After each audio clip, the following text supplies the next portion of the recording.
ବାଲେଶ୍ୱର ମୁଲଣାନଗର ସରକାରୀ ବିଦ୍ୟାଳୟ ପରିସରରେ ଭିକ୍ଟର କ୍ଲବ ପକ୍ଷରୁ ଏକ ସ୍ୱେଚ୍ଛାକୃତ ରକ୍ତଦାନ ଶିବିର ଅନୁଷ୍ଠିତ ହୋଇଯାଇଛି। ମୁଖ୍ୟ ଅତିଥି ଭାବେ ପୂର୍ବତନ ଶିକ୍ଷୟିତ୍ରୀ ବାସନ୍ତୀ କର, ସମ୍ମାନିତ ଅତିଥି ଭାବେ ସରପଞ୍ଚ ପୀତାମ୍ବର ବେହେରା ଯୋଗଦେଇ ରକ୍ତଦାନ ଶିବିରକୁ ଆନୁଷ୍ଠାନିକ ଭାବେ ଉଦ୍ଘାଟନ କରିବା ସହ କ୍ଲବର ଏତାଦୃଶ କାର୍ଯ୍ୟକୁ ଭୂୟସୀ ପ୍ରଶଂସା କରିଥିଲେ। ରକ୍ତଦାନ ହେଉଛି ମହତ୍ ଦାନ।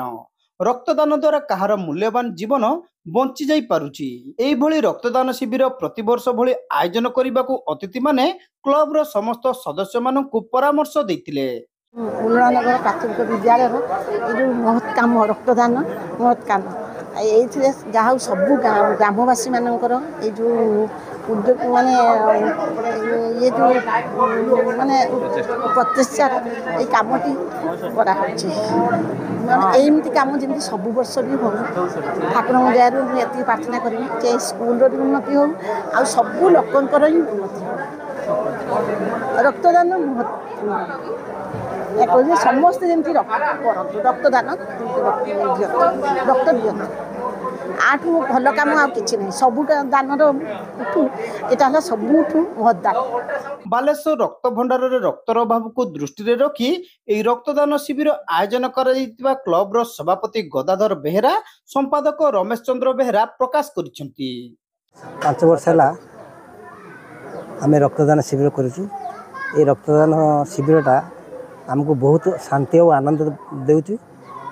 ଏ ରକ୍ତଦାନ ଶିବିରଟା ଆମେ କ୍ଲବର 2-4 ଜଣ ମିଶିକି କରୁଥିଲେ। ଏବେ କିନ୍ତୁ କ୍ଲବ ପୁଣି ଆମ ସାଙ୍ଗରେ ଆମ ଗାଁ ବି ମିଶିକି ସବୁ ଆମେ କରୁଛେ। ଯାହା ସମସ୍ତଙ୍କର ସହଯୋଗରେ ଆମେ ଏଇଟା ରକ୍ତଦାନ ଶିବିରଟା ଭଲ ଭାବରେ ଚାଲିଛି। ଆଉ ସମସ୍ତଙ୍କର ଆଶୀର୍ବାଦ ଆମ ପ୍ରତି ଅଛି। ଆମେ ବି ଆଶା କରୁଛୁ ଏଇ ରକ୍ତଦାନ ଶିବିର ସବୁ ବର୍ଷ ଏମିତି ଏଇଭଳିଆ ଚାଲୁ। ହେଇଗଲେ ଆମେ ଭାବୁଛୁ ଏଇଟା କରିକି ଆମେ କାହାର ଗୋଟେ ଜୀବନ ବି ବଞ୍ଚେଇ ପାରୁଛୁ ନା। ରକ୍ତଦାନଟା ବହୁତ ଭଲ ଇଏଟା। ଆମେ ଯେ ବାଧ୍ୟ କାहे କରୁନୁ, ଆମେ ବୁଝଉ ସମସ୍ତଙ୍କୁ କହୁଛୁ ଯେ ରକ୍ତଦାନ ତମେ ରକ୍ତ ଦିଅ, ତା ପ୍ରତିବଦଳ କୌଣସି କିଛି ମାଗନି। ଆପଣଙ୍କ ରକ୍ତ ଦେଲେ ଜଣଙ୍କ ଜୀବନ ବଞ୍ଚିପାରିବ। ସେଥିପାଇଁ ଆମେ ସମସ୍ତଙ୍କୁ ଧନ୍ୟବାଦ ଦେଉଛୁ। ଏଇଭଳିଆ ମୁଁ ଠାକୁରଙ୍କୁ ଡାକୁଛୁ, ପ୍ରଭୁ ଜଗନ୍ନାଥକୁ ସବୁ ବର୍ଷ ଏମିତି ଏଇଭଳିଆ ଚାଲୁ। ବ୍ଲଡ଼ କ୍ୟାମ୍ପ କରି ଆସିଛୁ। ଆଉ ବ୍ଲଡ଼ କ୍ୟାମ୍ପ ଆମର ବହୁତ ସୁରୁଖୁରୁରେ ଏଠି ହୁଏ। ମୁଁ ତ ସମସ୍ତଙ୍କୁ ଅନୁରୋଧ କରିବି, ସବୁ ଯୁବପିଢ଼ି ମାନେ କମ୍ ସେ କମ୍ ଜୀବନର ଥରେ ବି 2 ଥର, 4 ଥର, 5 ଥର ଯେତେଥର ପାରିବେ ସେମାନେ ରକ୍ତଦାନ କରନ୍ତୁ। ଯାହାକି ରକ୍ତଦାନ ମହାପୁଣ୍ୟ। ରକ୍ତଦାନ ଭଳିଆ ଦାନ ଆଉ କୌଣସି ଦାନ ନାହିଁ। ପ୍ରତ୍ୟେକ ଦାନ ଠାରୁ ଇଏ ଦାନ ପୁରା ନିଆରା।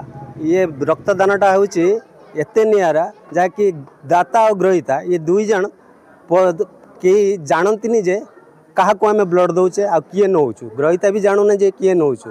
କିନ୍ତୁ ଏ ଯେ ଦାନ ଇଏ କେବଳ ଜଣେ ହିଁ ଜାଣିପାରୁଛୁ, ସେ ହେଉଛନ୍ତି ଭଗବାନ। ସେଇ ଭଗବାନଙ୍କ ଆଶୀର୍ବାଦ ଆମ ଉପରେ ରହିଥାଉ। ଆମେ ଏମିତି ପ୍ରତ୍ୟେକ